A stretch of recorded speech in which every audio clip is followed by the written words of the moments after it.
वांगी रोड येथील हनुमानाचं मंदिर बऱ्याच वर्षापासून असलेलं त्या मंदिराची काल रात्री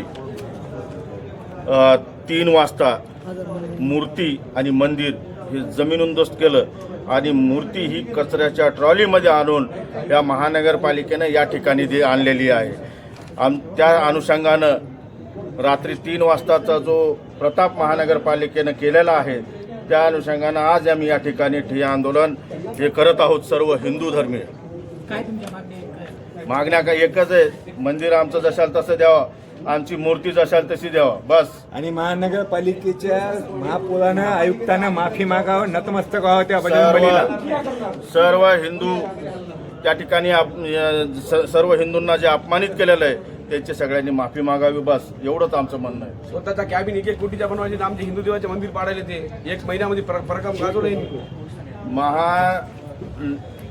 हे मंदिर अनेक वर्षापासून होतं, हे मंदिर अनेक वर्षापासून होतं, पण या ठिकाणी 1 महिना झाला महापौर परभणीचा बसून आणि ह्या महापौरानं हे जे पाप केलेलं आहे हे पाप म्हणजे एक आमचा हिंदू धर्माला एक अपमान आणि आमच्या देवदेवतेचा अपमान केलेला आहे. त्या अनुषंगानं आम्ही या ठिकाणी बसलेलो आहोत. पण तुम्हाला एक सांगतो, हे समाजकंटकाने केलेलं काम म्हणजे या ठिकाणी ते मंदिर अनधिकृत आहे अनधिकृत आहे असं सांगून या ठिकाणी मंदिर पाडण्याचं काम केलेलं आहे. पण तुम्हाला सांगतो 1 महिना झाला या ठिकाणी महापौर हा मुसलमानाचा बसल्यामुळं या ठिकाणी हे मंदिर आणि मूर्ती विटंबना करण्याचं काम ह्या महापौरानं केलेलं आहे. या महानगरपालिकेचा करायचं काय? हिंदू देव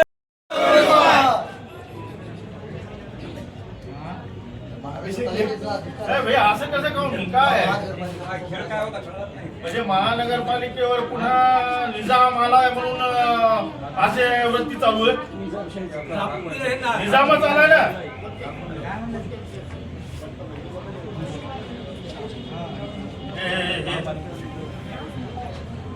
रात्री 3 वाजता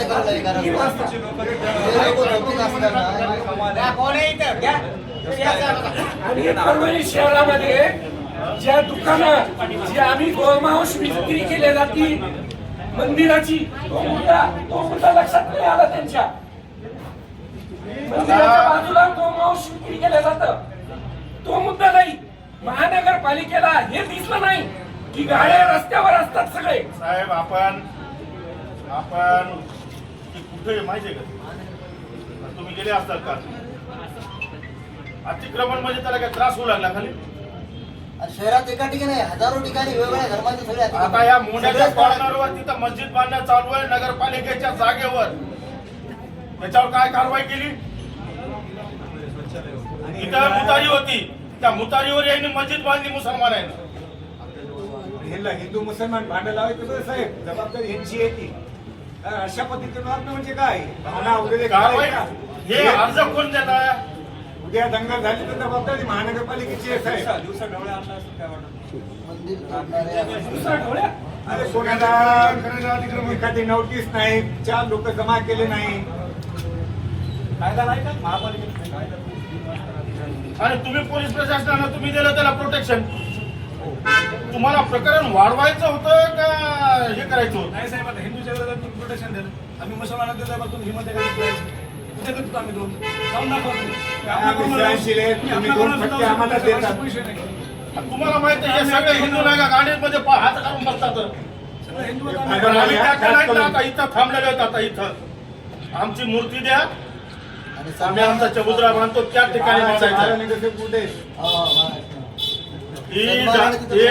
हे कोणाच्या जागेवर महानगरपालिकेच्या जागेवर ओपन स्पेस मध्ये होतं तर होतं, पण तसं बऱ्याच ठिकाणी आहे.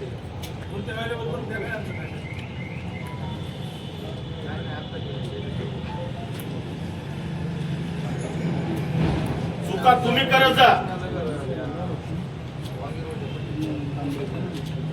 सर महापालिकेचा एखादा जिवंत अधिकारी असेल तर त्याला आणा.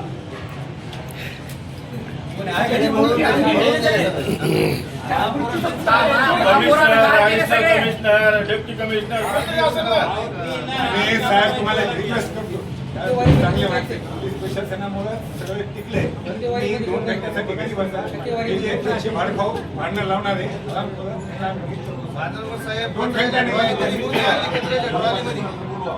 नाही, आयुक्तांनी द्यायला पाहिजे इथं. हे काय विषय लहान आहे साहेब का? आयुक्त नाही उपायुक्त नाही महापौर नाही उपमहापौर नाही पोलीस नाही साहेब इथं म्हणजे हे काय कोणाच्या भविष्याला सोडलं हे तुम्ही सगळे आले ना. कॅबिनी लाखो रुपयाची बांधायची तर मंदिर पाडायची म्हणजे किती वेळ हे बघा ना, लाखो रुपयाची कॅबिनी बांधायची काय ते महाराज मंदिर पाडायची योग्य सगळा हिंदूचा टॅक्स आणि हे जे असे अतिक्रमण